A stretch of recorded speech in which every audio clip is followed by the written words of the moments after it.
सरकारी नौकरी होने के कारण उसको बहुत ही जल्दी ऑफिस में पहुंचना ही पड़ता था।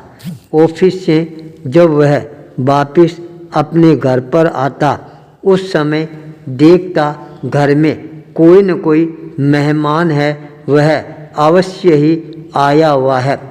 दिन प्रतिदिन खर्चा है वह बहुत ही ज़्यादा होना प्रारंभ हो जाता है। इस खर्चे को सुदर्शन सहन नहीं कर पाता है।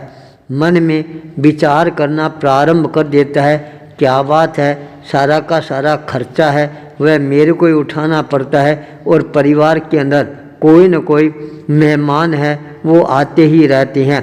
तनाव इतना ज़्यादा बढ़ना प्रारंभ हो जाता है, दिमाग चकराना प्रारंभ कर देता है, टेंशन बहुत ज़्यादा रहना प्रारंभ हो जाता है। परिणाम स्वरूप धीरे धीरे चिड़चिड़ापन है वह भी आना प्रारंभ हो जाता है। बात बात पर गुस्सा भी करना प्रारंभ कर देता है। परिवार के अंदर पत्नी के कोई रिश्तेदार आ जाते हैं तो वह पत्नी पर चिल्लाना प्रारंभ कर देते हैं, ये क्या घर है या कोई धर्मशाला है जो हर कोई दिन भर आते ही रहते हैं। बच्चों के मित्र यदि मिलने के लिए आ जाते हैं तो उन बच्चों को भी डांटना प्रारंभ कर देती हैं, क्या ये अपना घर है, इसको तुमने स्कूल बना रखा है क्या। इस तरह से उसका स्वभाव है वह बहुत ही ज़्यादा उग्र और तेज बनता ही जा रहा था। वह अपने स्वभाव पर कंट्रोल पाने में भी सफलता प्राप्त नहीं कर पा रहा था। घर का चिड़चिड़ापन है, ऑफिस में जाता है तो वहाँ पर बेचारे जो 4th क्लास के कर्मचारी होती हैं उन पर निकालना प्रारंभ कर देता है। समस्या ये आती है घर और ऑफिस दोनों ही जगह उसको बहुत ही ज़्यादा तनाव रहना प्रारंभ हो जाता है। वह करे भी तो क्या करे ये उसके समझ में भी नहीं आ रहा है। एक दिन तो वह बहुत ही ज़्यादा तनावग्रस्त बन जाता है, अपने मस्तक को दोनों हाथों से पकड़कर बैठ जाता है। उसी समय उसका एक छोटा बेटा प्रकाश 7वीं कक्षा में पढ़ने वाला, वह अपनी होमवर्क करने की कॉपी और पुस्तक लेकर अपने पिताजी के पास में आता है और कहता है, पिताजी आप मेरे को थोड़ा सा होमवर्क है ये करवा दें। यह बात सुनते ही सुदर्शन को गुस्सा आ जाता है और एक खींच कर थप्पड़ मार देता है और कहता है, भग जा यहाँ से, मेरा समय बर्बाद करने के लिए मेरे पास में आया है क्या। पिता की वह चोट खाकर आंखों में आंसू लाता हुआ तत्काल वह प्रकाश अपने रूम के अंदर जाकर अपनी किताब को लेकर कॉपी को लेकर कुछ न कुछ होमवर्क है वह करना प्रारंभ कर देता है। होमवर्क के अंदर टाइटल लिखा हुआ था, जो चीज़ें पहले हमारे को अच्छी नहीं लगती है पर बाद में खुशियाँ प्रदान करने वाली होती है, इसके ऊपर अपने विचार है लिखना है। थोड़ी देर बाद के अंदर वह अपने हाथों से विचार लिखना प्रारंभ कर देता है। विचार लिखते लिखते प्रकाश निद्रा देवी की गोद में कब समा जाता है उसको भी पता नहीं लगता है। पिता अपने पुत्र के चपेटा तो मार देता है पर थोड़े समय के पश्चात जब गुस्सा शांत हो जाता है तब उससे रहा नहीं जाता है।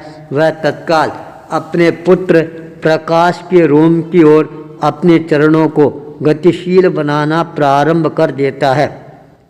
उसने देखा बेटा आराम से सो रहा है, होमवर्क करने की पुस्तक और कॉपी है उसके हाथ में है।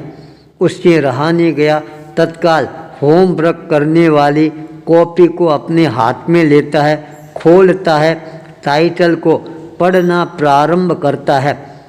उसके पश्चात अपना पुत्र प्रकाश ने क्या लिखा है उसके ऊपर उसका ध्यान केंद्रित होना प्रारंभ हो जाता है। प्रकाश ने कुछ बिंदु है नोट कर लिए थे। पहला बिंदु था एग्जाम का समय है, वह मेरे को बहुत ही ज़्यादा बुरा लगता है, पर उसके पश्चात जब छुट्टियों का समय आता है वह मेरे को बहुत ही अच्छा लगना प्रारंभ हो जाता है। दूसरा पॉइंट था कड़वी दवाई होती है, वह खाते समय मेरे को बहुत ही ज़्यादा बुरा लगता है, पर जब मेरी बीमारी ठीक हो जाती है तब मैं अपने आप को स्वस्थ अनुभव करना प्रारंभ कर देता हूँ। तीसरा, जब मैं सोता हूँ प्रातःकाल अलार्म घड़ी है ये बजना प्रारंभ कर देती है, उस समय मेरे को बहुत ही बुरा लगता है। जगने के बाद ये एहसास होता है चलो कम से कम मैं जिंदा तो हूँ। इस तरह से उसने बहुत सारी चीज़ें लिख रखी थी। लास्ट का पॉइंट था मेरे पिताजी हैं, जब गुस्से में आते हैं मेरे को डांटते हैं, थप्पड़ मारते हैं, उस समय मेरे को बहुत ही बुरा लगता है, पर थोड़े समय के पश्चात मेरे पिताजी मेरा लाड करना प्रारंभ कर देती हैं, मेरे को बाज़ार में ले जाती हैं, मेरे को खिलौना दिलाती हैं, मिठाइयाँ दिलाती हैं, मेरे को अपने आप ही खुशियों का अनुभव होना प्रारंभ हो जाता है। मेरे पिताजी बहुत ही अच्छी हैं। कम से कम मेरा मित्र है अजय, उसके पिताजी है ही नहीं, इससे तो बहुत अच्छे मेरे पिताजी है। यह जब वह बिंदु पड़ता है अपने आप ही सुदर्शन की आँखों के अंदर आंसुओं की धारा बहने प्रारंभ हो जाती है और वह भी अपने गहन चिंतन में अपने आप को उतारना प्रारंभ कर देता है। उसने देखा मेरे घर पर मेहमान आते ही रहते हैं, मेरे को तो खुश होना चाहिए, कम से कम मेरे पास में धन है, संपत्ति है, मैं गरीब तो नहीं हूँ। गरीबी से जूझ रही हैं, उनके क्या हालात होंगे। मेरे परिवार है, बाल है, बच्चे हैं और मैं कितना खुश रहता हूँ, पर जिनके परिवार है ही नहीं, बेघर है, उनका क्या हालात होता होगा। मेरे घर में कोई न कोई प्रतिदिन मेहमान आते रहते हैं, इसका मतलब है मेरी इस परिवार में, घर में, समाज के अंदर कोई न कोई हैसियत है, वह जरूर है। खर्चा मेरे परिवार में बहुत ही ज़्यादा मेरे से होता है या परिवार के लिए करना पड़ता है। कम से कम मेरे को सरकारी नौकरी मिली हुई है, ये अच्छी बात है।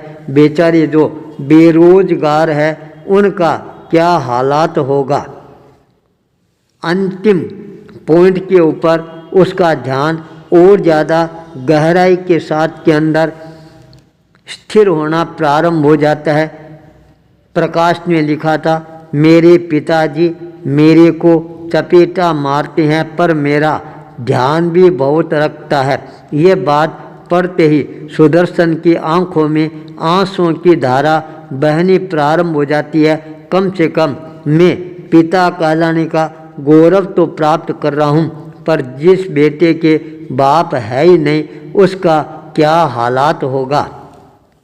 अपने बेटे के इन आदर्श वाक्यों को पढ़कर उसकी विचारधारा है वह अपने आप ही परिवर्तित होनी प्रारंभ हो जाती है। सारी चिंता है, फिक्र है, वो अपने आप ही वहाँ से पलायन करना प्रारंभ कर देता है।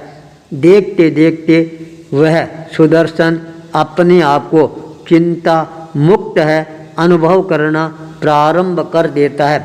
छोटे बच्चे के द्वारा लिखे हुए आदर्श वाक्य हैं, वो भी बड़े बड़े लोगों को चिंता मुक्त कराने वाले बन सकते हैं। जो व्यक्ति इन छोटे छोटे नुस्खों को अपने जीवन में अवतरित करना प्रारंभ कर देते हैं, उन व्यक्तियों के लिए वो आदर्श वाक्य अपने आप ही चिंता मुक्ति प्रदान करने वाला बन जाता है। आचार्य भूपेंद्र।